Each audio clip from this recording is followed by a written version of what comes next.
right, welcome everyone. I'm excited to host you today for our FI alumni panel. Hopefully this is an insightful session where you're going to learn from a few Founder Institute alumni. We have got Torrey Smith and Chaima Torkhani here joining us today. This is more than just a webinar. It's a chance to learn and connect and take actionable steps towards building your startups.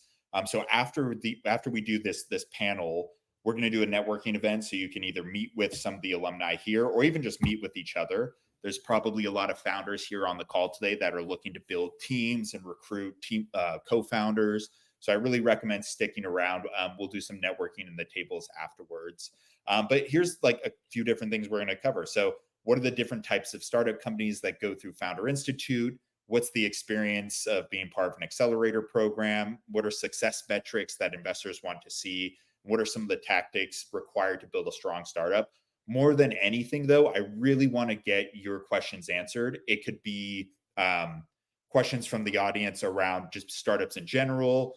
You can ask me, you can ask the panelists here. It could be questions about the Founder Institute Accelerator specifically. But at the end of the day, we want to make sure this is adding value to everyone in the audience. So we'll do this panel for probably about like 30 to 45 minutes or so, and then we'll jump into the networking portion of this.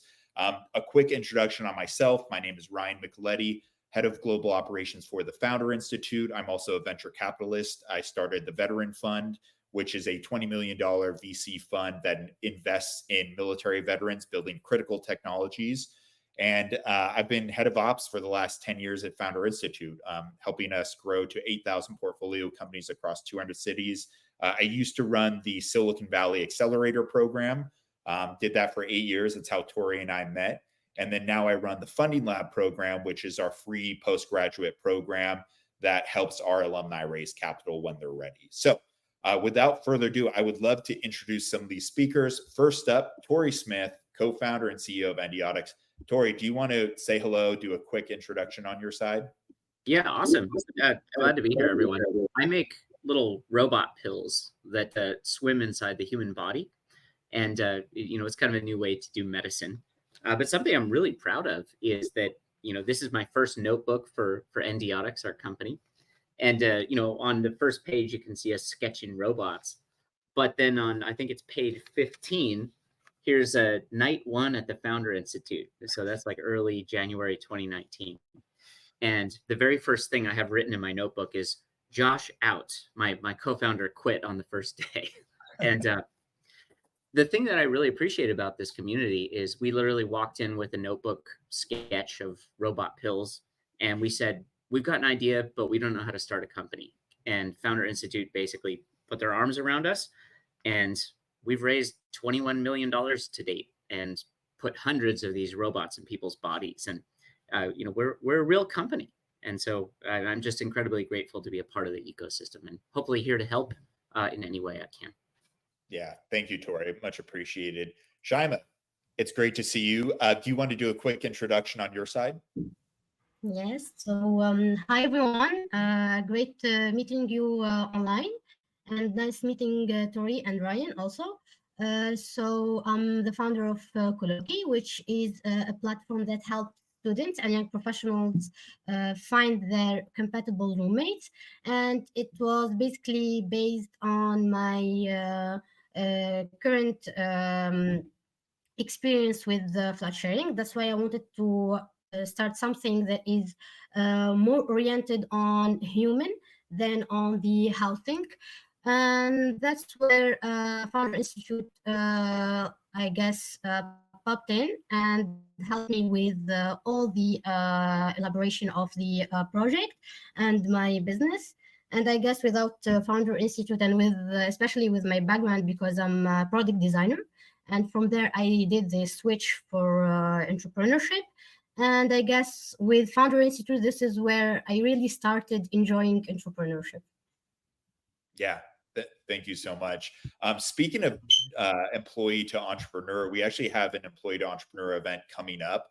Our producer will put the link in the chat. But if you're still fully employed, I just saw this interesting, it's called hybrid entrepreneurship now, where you have a job and you're still working, but we're also launching a startup on the side, which I thought was really interesting. But yeah, go ahead and join that. You can kind of learn from other people who made that leap. So if anyone in the audience has a question, go ahead and put it in the chat here. We'll be able to get to those. But let's just start off with maybe Torrey. Can you share more about like the starting point of your company? I mean, you know, I still remember I forget what, I think it was like a pitch your startup event. And like we had some companies come in. This was like a big public event at I think it was at Perkins Coie. And so all these startups were pitching, and then Torrey gets up and he's like, I've got this crazy idea to build robots that go inside the human body. We're going to start with this, you know, pill bot. I just thought it was like the coolest idea. So I was like, okay, like let me talk to this guy and see if this is real. And so Torrey, I mean, maybe share a little bit more about, you know, what inspired you to start the company and any other details you'd like to share. Yeah, so looking back, I had a pretty good background for this. My education was aerospace engineering. My career was designing medical device. And so, I had designed devices that cut plaque out of arteries, kind of like a roto-rooter. And I had designed devices that help women avoid hysterectomy through endometrial ablation, vascular closure, all kinds of stuff like that. But what I really was an early stage med device engineer. I didn't know how to write a patent or incorporate a company. And, like many people, I had like a huge amount of imposter syndrome, meaning like I would see my CEO or the founder of the company I was working at, and I would just see an impossible gulf between where I was as an employee and where they were as the founder. And it just seemed like a brick wall. And it's not like there was anyone stopping me from doing anything. It's just I had built a cage around my mind, right? So I had this dream ever since seeing robots in the body in countless sci-fi movies, like, Fantastic Voyage or Inner Space, or any number of movies or books out there speak to this dream. As a medical device engineer with an aero background, obviously I had a similar dream. I said, hey, let's put robots in the body. That would be a great company, I think. And I would tell all my friends about it. For years, I told my friends that I had this idea that I was going to start a company someday. 10 years went by with me sketching logos for the company, sketching robots, but just doing that as like a hobby in the notes of my notebook at work, right? Finally, I saw a targeted ad on Facebook that said, practice pitch your idea for free at the Founder Institute. And that's what led me to that evening that Ryan just mentioned. And I basically went to this event, and, I had seen stuff like this before, but just never clicked it, never had the courage to do it. I felt like there was some exclusivity with that kind of thing. But Founder Institute finally kind of just made it approachable and straightforward. Practice pitch your idea for free. I mean, what do you have to lose? So I went there, and I didn't have any pitching experience, and I kind of got slaughtered, if you will. Like I said, here's my idea, and people were pretty constructively critical of it. But the thing that really stuck with me was just Mike saying, Mike and Ryan, the two guys that were really, leading that cohort, and Ryan, who's on this call, those guys saying, you seem pretty serious about this. If this is something you really want to do, this program is designed to help you transition from, being an employee out in the world to being a founder. And we would encourage you to consider applying. And so, the rest is really history, but it's just, besides all the tech ideas and whether or not you're a fit and do you have traction, besides all of those tangible things, I think there's a real human side to this community of how do people take that first huge leap of faith. And I think Founder Institute, more than any other program, is kind of, the place that really honors that transition in a person's life. Yeah. Torrey, thank you so much. I mean, I think you brought up some really good points. Chaima, I mean, do you want to share a little bit more about, how you got started? Like, what was the inspiration of your company, and what were your first steps to launching it? Okay, it will be my pleasure. I guess it's a long story, but I'm gonna keep it short. So basically, after switching from product design to entrepreneurship, a master degree in entrepreneurship, I started my end of year project in a company of project management. And it was there when I found out about Founder Institute, because we were working at the same place with the Founder Institute chapter here in Tunisia, with Emna and the Tunisian team. And so it was there when I found out about the Founder Institute program and what it could bring to the table, especially for young professionals. And after ending my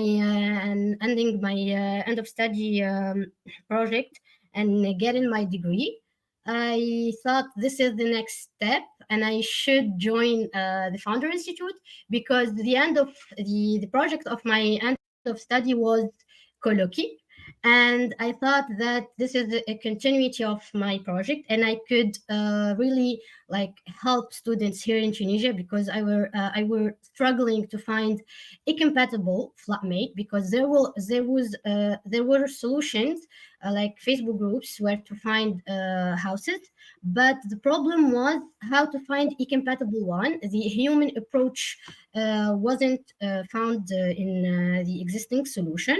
So that's where I started digging, and I applied it, and I applied at midnight, and I did get to the chance to go through the program. And I remember something very funny, because at the end of the like 3 weeks before the ending of the Founder Institute program, I was really stressed out, and I told Anna that I'm gonna stop. I'm not gonna continue with this project. I got a lot of ideas. A lot of mentors was there giving their feedback about the project and about the business model and about a lot of things, and I had a lot of information coming through many places, and I didn't know what to do with all of that.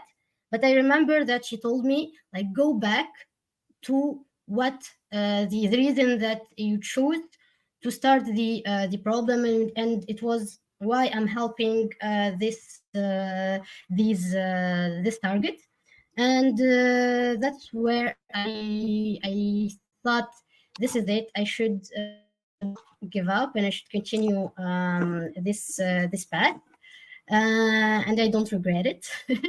So people don't speak out about the consistency of the Founder Institute, program, and the inspiration about the project and about is really my story, my struggle to find a compatible flatmate, and to find a compatible house with the near the university, or near the workplace that I was working in, and so on. So I guess it's obvious, like it's very obvious and very common with the flat sharing project, I guess. So that's it. Yeah. Well, thank you. I actually see a couple really good questions here in the audience. Some around, building hardware robotics, some around recruiting teams, some around fundraising. I want to get to those, but before I do, I have one question I'd like to ask. Maybe, we'll go to Torrey first, which is, there's a lot of people here that are, they know about Founder Institute, they're considering joining, maybe they're on the fence. What advice would you have on how they can maximize their experience and get the most value out of the program?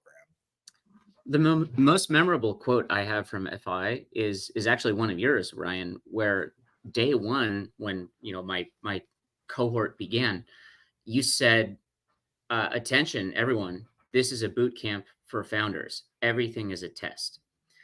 And I was seated in the middle of the room. And when you said that, I just realized he's right.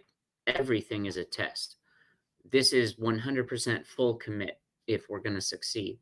And so I immediately stood up, walked to the front of the room, and sat down front and center. And I made a point in that moment to myself, a little promise to myself, that my hand would be the first up for any question or any opportunity to pitch, that it would be Endiotics, Pillbot, and Torrey striving to be the head of that program.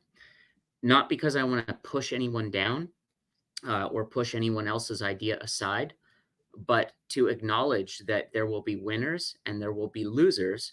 And it is my intent as the co-founding CEO of this company to force it into the victory column. And so with Founder Institute, for the first time ever in my life, I just went full commit, meaning my sleep wake cycle, whatever I was doing in or out of the program, um, everything was fully committed to Endiotics now. There was no other part of my life that had a higher priority.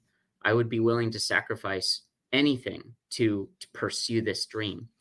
And in the nearly 6 years that have transpired since then, that full commit has been necessary many, many times because despite raising, double digit millions of dollars over the years, we've gone to zero cash many times.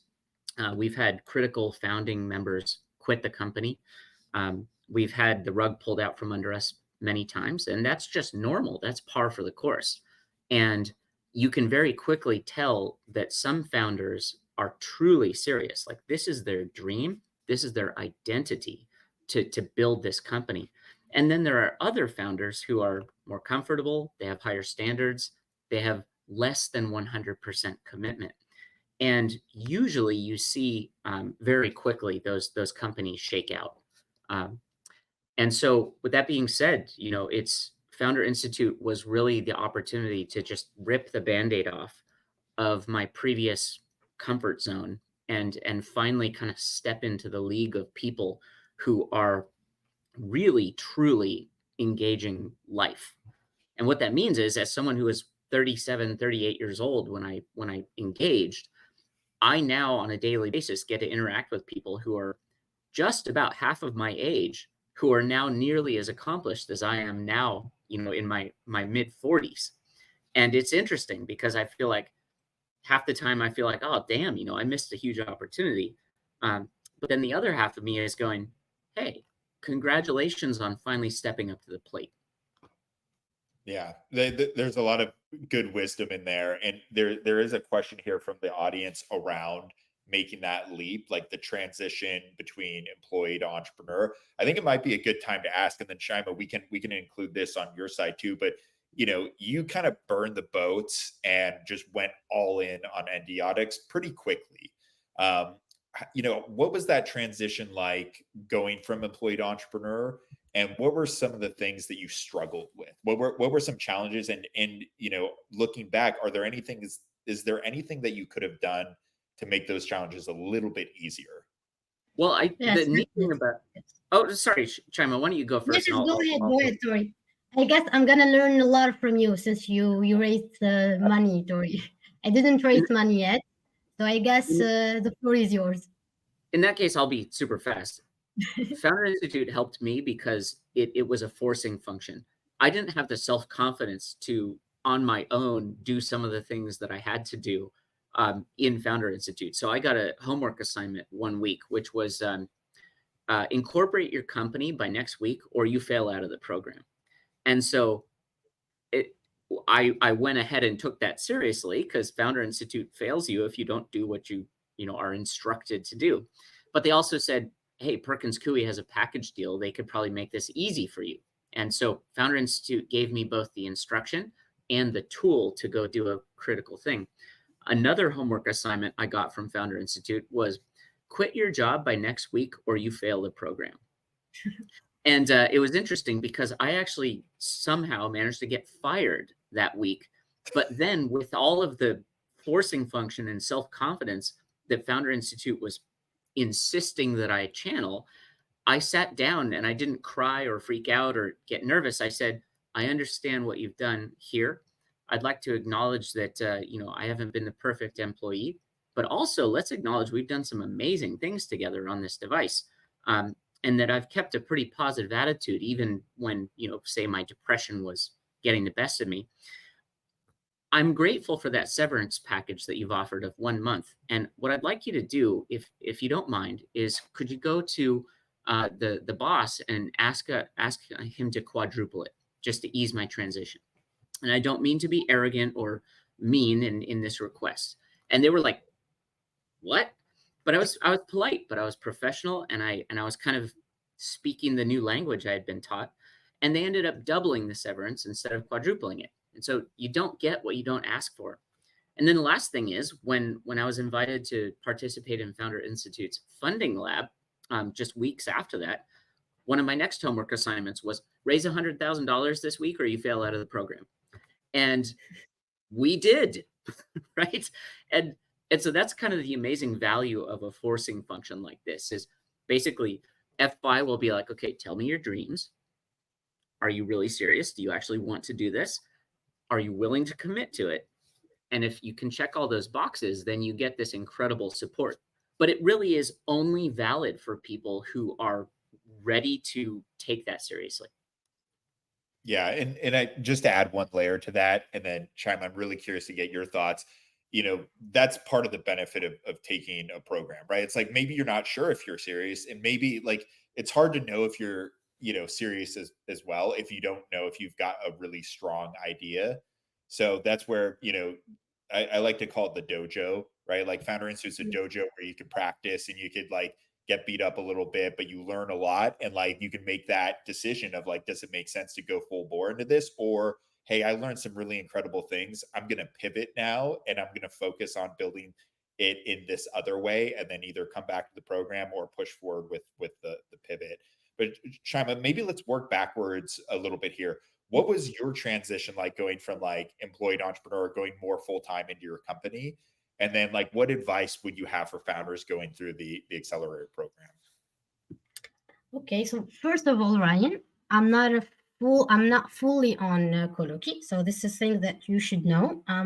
This is my fourth year on Coloki on part time. So I guess here goes to Torrey for not taking the risk as Founder Institute put us to. But I guess if I had the chance to be like on full time on Coloki, I will definitely do things really differently, especially with my co-founders, because I took a lot of time to find co-founders.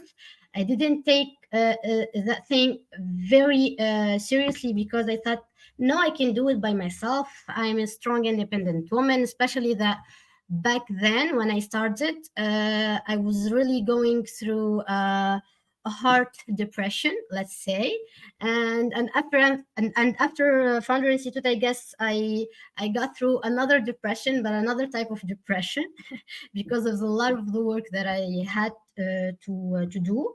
But I guess the thing that put me through was the knowledge that I got from knowing all the peoples through the community of founder, but also the feedback that I got since I didn't I seized every opportunity to pitch my idea because I wanted to know if this could work, especially here in Tunisia, with all the struggle that we have in bureaucracy and all that stuff. So I guess I surpassed some things, but other things still have to be surpassed by taking actions like in a deeper level. I don't know if I answered right the question, Ryan, or I should be more specific. No, I think that's fine. Is there anything else you'd like to share in that regard? Or No. should we move on to I the would next? love to kind of jump in and basically say, thank you so much for just mentioning the concept of depression, right? Because when you become a founder, a CEO, a co-founder, a CTO, like any kind of like founder in this community, you take on this incredible mantle of responsibility and stress, and you suddenly become very, very isolated from most other humans on the planet Exactly. because very few humans ultimately become founding CEOs or founders of companies. And it is incredibly lonely. Very few people will understand the challenges that you're going through. And so you can't really think of mental health as this thing off in the distance, and maybe it's good or maybe it's bad. Mental health is just one of many variables that are constantly on your dashboard. what's my runway, and what is my current sanity level? What's my stress level? Physically, how am I doing? Like I was a depressed little potato for the last 3 months, but I've been able to kind of lean into that, give myself permission to become depressed, and be able to communicate that to people. Be like, yeah, I'm just off this month, but you can expect me to try to get better, and maybe you could help me get a little bit better. Um, and you kind of have to keep yourself at red line for long stretches of time to bring something up off the ground. So it's not something to hide, right? It's something to talk about and to reach out to your friends and your network to support you. And you're going to be supporting them as well.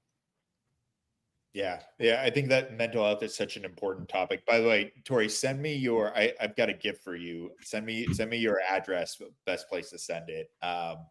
But so there's a few questions here. One is specific to Torrey, one specific to Chaima. Chaima, let's start with this. And it's very specific to the African ecosystem. What are some of the things that you struggled with in the African startup ecosystem, especially like, what have you heard in terms of fundraising? There's a lot of development that's still going on. I mean, is there any advice you would have to founders that are looking at maybe starting a company in Africa, but they're hesitant because of the ecosystem? So there's schizophrenia in the African ecosystem, I would say, because here in Tunisia, we do have like a problem with the fundraising, but it depends on the market that you are working on. So basically, there is some trends. For example, let's say green, green social solutions are really recommended, and really like you find like potential investor in these sectors. Yet in other countries there are larger sector and wider interest in the investment ecosystem, especially in South Africa. Yet in Tunisia we do have like a little bit of as I said, bureaucracy and a lot of how to say barrière à l'entrée. I don't know how to say that in English, but let me search. Barrier entry, I guess.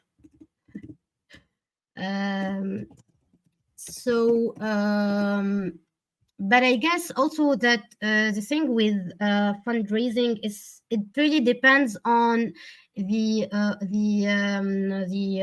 market, and the wider the market is, the larger investor are interested in. And I guess if there is an impact, then there is they will be an investor that will be interested in your solution. I guess with Coloki, the road is very long because of the struggles that we have with landlords. Because here in Tunisia, for example, landlords don't pay taxes. So how will you rent like houses and secure the life for students if the landlord doesn't pay taxes? So here we need to find an approach where the public institution need to take step in to find like a middle with all the struggles, I guess. So Yeah, I and think there's something I want to dive into fundraising here in a moment. There are a couple questions around it, but before we do, there is a couple questions around hardware. And so, Torrey, this is kind of more geared towards you, but one, do you have any general advice for hardware or robotics companies? And then two, do you have any recommendations for cost-effective hardware design in manufacturing firms? This is coming from Kamal, who's building a consumer kitchen appliance. Yeah, awesome. So it really depends on what you're building and who you are. I am I stopped counting my SolidWorks hours at 20,000, and now we're sponsored by Dassault System who make that and all sorts of other stuff. And so we're totally vertically integrated at Endiotics. Like we have 9,000 square feet in Silicon Valley in the East Bay in Hayward. We have milling machines, injection molding, all the 3D printers. We design the electric circuits. they're flexible. It's like origami with electronics. We write the code, we test it, we build it. We just built our own clean room, and today I'm going to swallow my 69th and 70th pillbot. And so my entire philosophy is full commit, full brain commit. Like, I don't outsource thinking, because if I outsource thinking, then I'm paying someone else outside of the company to become smarter than I am. And then who are my investors investing in? Are they investing in me, the brilliant founder, with my amazing team that we've built, which actually has real tangible value?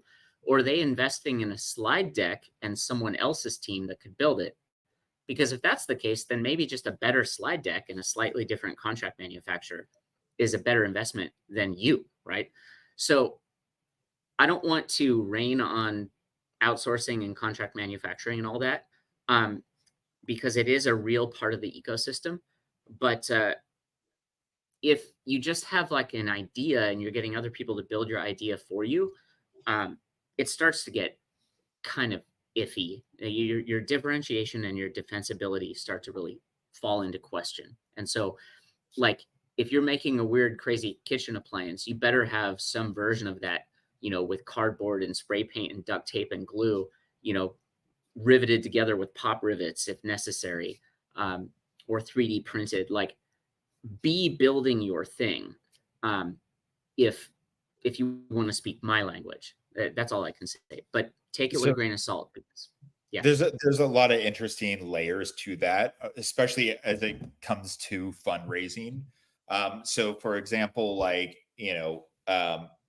if you're not able to build the product in-house for whatever reason, then it's something where you might want to try and recruit a team that can help you build the product in-house. Because again, like, if investors are not going to invest in you early on to then take whatever $100,000 and go pay a product development firm to build the thing for you, right? That's just not a good one. Like, it shows that the team isn't in the right configuration to properly build the company. But two, like, those product development firms or consultants, they're not incentivized by the same thing the investors are, which is equity in your company.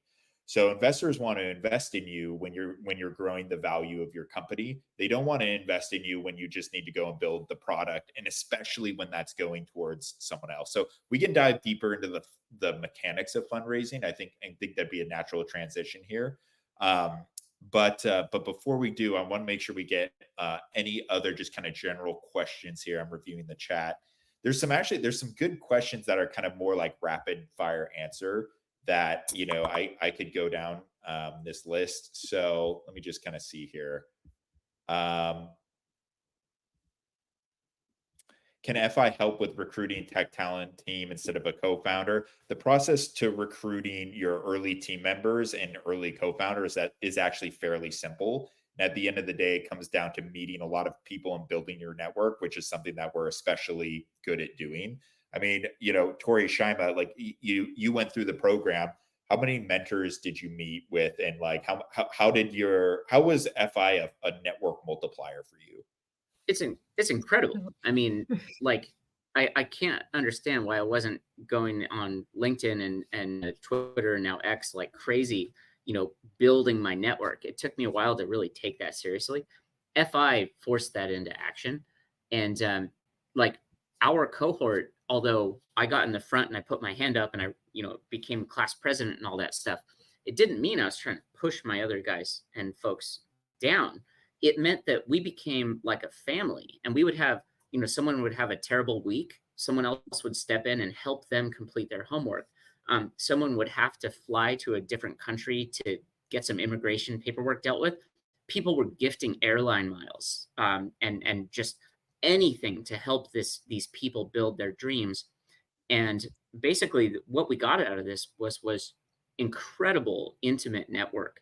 And so now I can reach out to people in the FI network from my original cohort and beyond and be like, hey, I'm looking for someone with XYZ.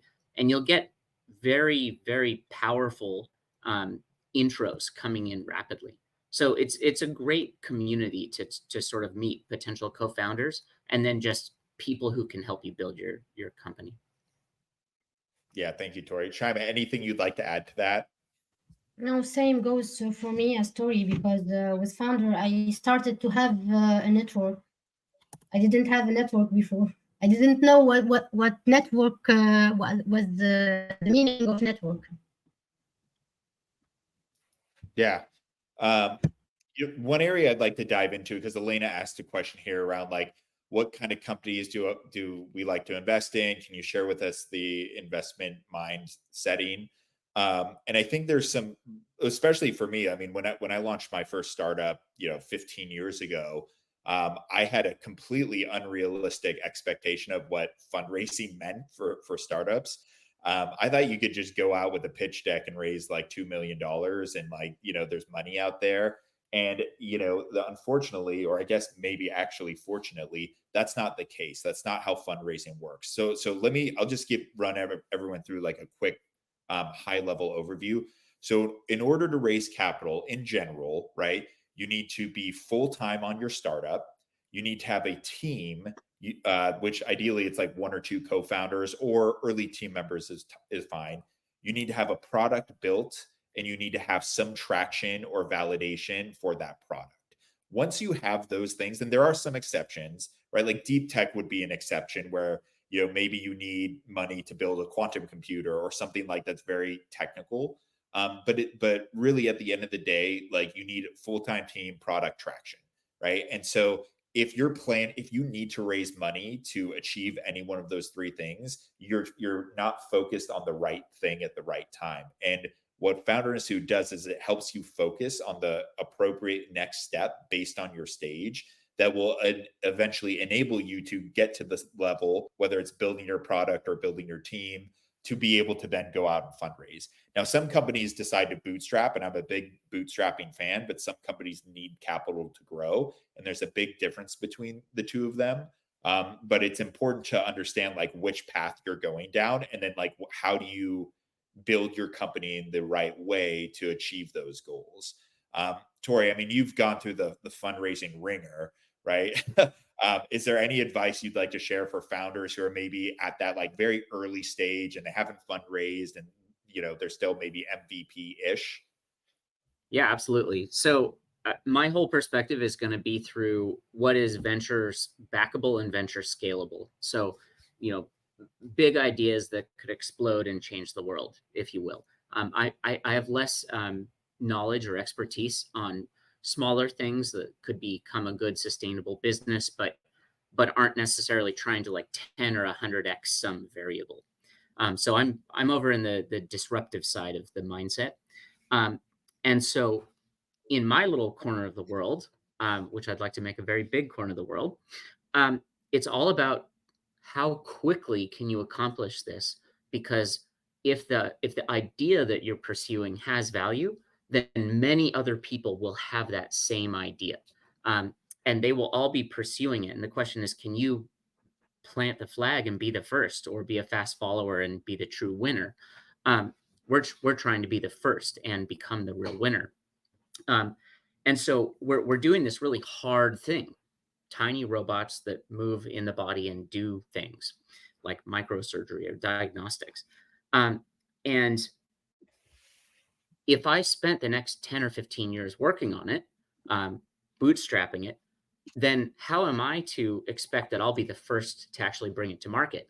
And like, I'll have to salute the team that beats us, but my goodness, I'm going to look in the mirror and have a really dark, difficult moment there, realizing that I tried and I failed to be the first.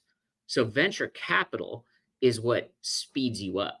Venture capital is how you hire a bunch of engineers and make it happen in way less time. And I used to think that the dream team of just the right couple of magical minds put just the right way together could create a product. And maybe you didn't need a huge amount of VC, but I'm starting to evolve beyond that mindset where engineered ecosystems require a lot of work, right? I wish I could just throw engineers at Pillbot right now. And so where I'm going with that is raise as much as you can, as fast as you can, and build this into a real product ecosystem, go to market and dominate. In other words, get serious. This is not an academic exercise. If you want to just do this at your own favorite pace, do it in the academic world and, release that knowledge through published papers. And, you can get credit for that in that way. And you can help the next generation, learn and go on to pursue their dreams. But in the venture-backed disruptive worlds, it's all about scaling. Yeah. Chaima, is there anything you'd like to add to that? Or I've got a question for you. And I do have a question. I guess, which is does the if a startup raised money, is that means she succeeded or not? Yeah, I mean, it's a good question. I mean, in my opinion, no, right? And I think like at the end of the day, like that's I call it the Shark Tank effect, right? Where it's like people see Shark Tank and they're like, oh, it's like really sexy to be an entrepreneur and to like go and raise money. Like, great, I raised $100,000, which is like a lot of money. But then when you're a startup founder and you realize, wait a minute, $100,000 is fucking nothing compared to like the resource drain that like startups are. You got to pay people, you got to pay taxes, you have like so many different expenses that like, even a large amount of money, like $100,000, it doesn't really go that far. And so I do think like people get distracted with the goal of like, I'm going to go out and raise money so I can pay myself a salary. Guys, I've got really bad news for you. Even like as you go, like you have to get to a large Series A before you can even really pay yourself anything decent. So if you think that you're going to raise money so that you can pay yourself to be full-time and like give yourself a really nice salary to do that, the reality is much, much different. You're going to be a starving entrepreneur for at least like 4 years, maybe longer. Yeah, we're burning 500,000 a month right now, right? Like this Good luck, Torrey. Yeah, and we're about like there will be months this year where we burn 1.5 per month because we're getting deep into it with FDA, which is a good thing. But yeah, just get ready for some really big numbers and understand that mo money, mo problems, right? So first couple of years, oh cool, I can go do angel events and bring in angel checks, and I'm kind of raising money on my dream, but also like a history with Burning Man, cool stuff. And there was a narrative that worked to bring in angel checks. Then with seed money, as you graduate from angel stage to seed stage, now people want to see you begin to show some polish and, show some professionalism. The immediate consequence of just raising our Series A money means now I'm interviewing my replacements, right? Because now we probably need to bring in a Series A CEO, right? And we're kind of having that conversation. And so it's like, congratulations on raising your money. Now please step out of your job position. And there's a graceful way to do that. And right now it looks like maybe I'll become executive chairman, which actually sounds pretty cool. But just understand, like, the stress level and the numbers and the frenetic pace of this are only ever going to increase throughout the life of your company. You, on the other hand, will find yourself getting stronger by the minute. So don't shy away from the stress. Get better at handling stress, right? Don't look at your diminishing mental health as this thing that's just going to run out. Find ways to build your mental health, right? You may find yourself leaning into like health and fitness just to keep your head above water. Like, I used to think of fitness people as kind of like almost kind of dumb, like that time when you're working out, you could be learning a new skill. Now I see it differently. Now, when I go running, that is like my chance to like begin the run angry and freaked out and finish the run calm and serene and appreciating the people around me. Now, every time we do a board meeting, I run a marathon the night before the board meeting, just so that I can start the board meeting being like, well, gentlemen, I just ran a marathon. I know what you guys did. Let's get to work. And it's my way of telling people I'm serious. My legs are on fire. I didn't post a time that I'm super proud of, but I did the thing, and let's get to work. Yes, I do have like two advices to give, which is please be friends with accountants and lawyers. those two people should be in your circle. I don't know how, I don't know when, but you need to find those peoples and to be friends, really friends with them. Also, the second thing, if you're not good with numbers, please learn how to read and how to write. It's very important. I didn't know how to do that, and I really struggled at first when I first started with the accountant part.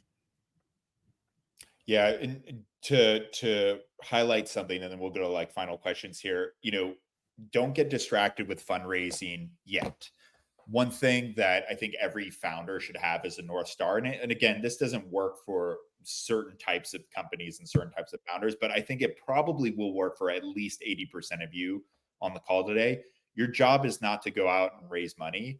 Your job is to go out and build your company and get to your first $1 million in revenue. And if you can do that without raising capital, you're in a really good spot, because now you can pay yourself whatever you want.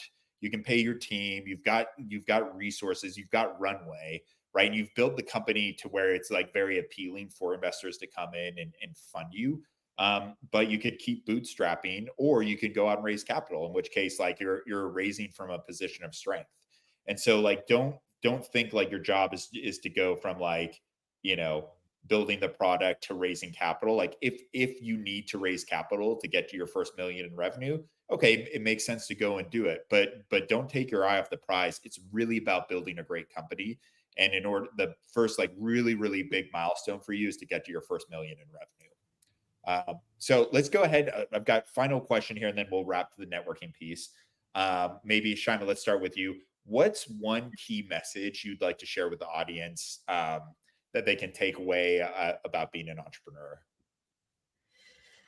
Key message, I would say balance your social life with your work life, because it's very important.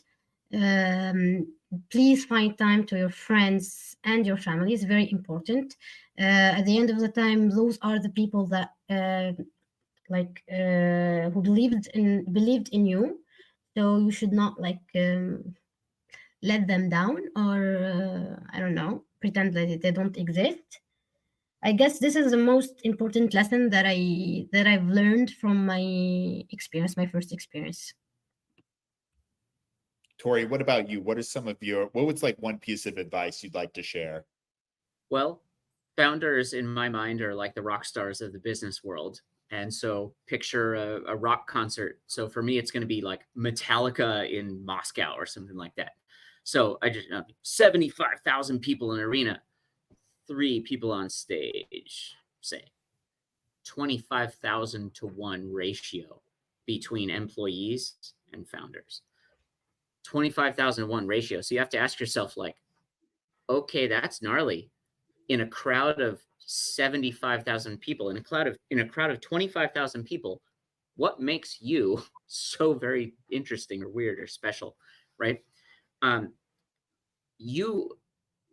Everyone here, in my mind, in my heart, is entitled to things like life, liberty, the pursuit of happiness. Absolutely. Please be entitled to that. Please be entitled to the concept of education. That's a society I want to live in. Please be entitled to the concept of healthcare. Let's get that for everyone, right? Let's not question that. Absolutely. But what you are not entitled to is being a rock star. You do not deserve to be a rock star. If you want to crawl out of a crowd of 25,000 people and put yourself on that stage, you need to burn for it. You need to earn it. You need to prove and justify it, and you need to fight for it. You are not entitled to this. And so it is an incredible privilege to call yourself a founder, to call yourself a CEO. Are you kidding? Celebrate and revel in that privilege. Fight for it every single day, right? And if you can't hack it, go be someone's employee and make their dreams come true today. But if you want to make your own dreams come true, that is a privilege. Yeah, love it. Torrey, thank you so much. Chaima, Torrey, I appreciate you guys joining us today. We're going to go ahead and switch to the networking portion. So in a moment, this broadcast will end. Everyone will kind of appear back in the place where they were when they first came into this event. and there's a couple different tables. Feel free to connect with folks from the audience, or if Chaima and Torrey have a few minutes to stick around, they'll be joining their tables. And I want to thank the audience for participating today. If you have other questions around Founder Institute, you can always just reply back to any of our emails or join any future event. We're happy to discuss any questions you have. So thank you so much, and we'll see everyone in the breakout rooms. Take care. Thank you. Bye-bye.